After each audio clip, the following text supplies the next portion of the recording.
غدا ب 93 جنيه ال4 افراد ويمدة يومين. صلي على الحبيب قلبك كتير. عملت ايه يا بنتي سموره؟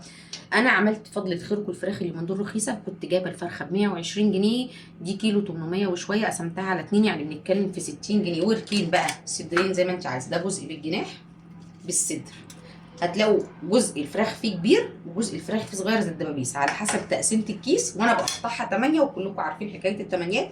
كل وجبه ناكل تمن فرخه احسن من انك ما تاكلهمش خالص او تعمليه بشوربه. وجبت رز كان ب 22 جنيه، جبت خزينه الرز بقى بالشهر كله على حسب احتياجاتي. وجبت الشعريه اكياس ب 5 جنيه. انا عارفه ان الشعريه بقت ب 23 و22 ده السايبه، والرز بيبتدي من اول 22 جنيه وبيوصل لحد 28 جنيه، وفي اكياس اقل. بس انا بالنسبه لي اجيب السايب وفيه مكسر احسن كتير كتير من الكيس. يبقى صيني بقى مش بيستوي. موسى بيستنى لما اصور ويقعد يصوت كده ويلخبط. والطماطم كنت مخزناها كانت التلاتة ب10، وريقي نشف قلت لك خزني ب50 جنيه. خزنه طماطم وباميه، الباميه دلوقتي رفعت، الطماطم دلوقتي رفعت، وانا اللي هم لك الحمد استخدمهم في الهنا يا رب، انا وانتوا بطلع واستخدم منهم. وكنت مخزنه السبانخ ايه مخزناها، عاملاها بدون حمص وبدون خضره بالطشه، حلوه وجميله. وهنزل لك الطريقه. صلي على الحبيب قلبك كتير. كنت مخزنه السبانخ ب10 و12 جنيه، فانا الحمد لله طلعت كيس ب10 جنيه.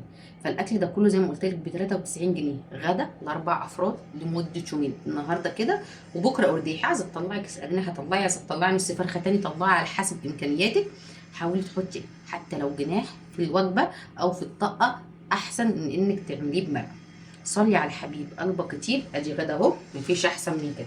عندك شويه مخلل طلعيهم، عندك شويه بتنجان اقليهم، ما عندكيش هيتاكل عادي. فلفل اخضر، عندي فلفل اخضر اهو.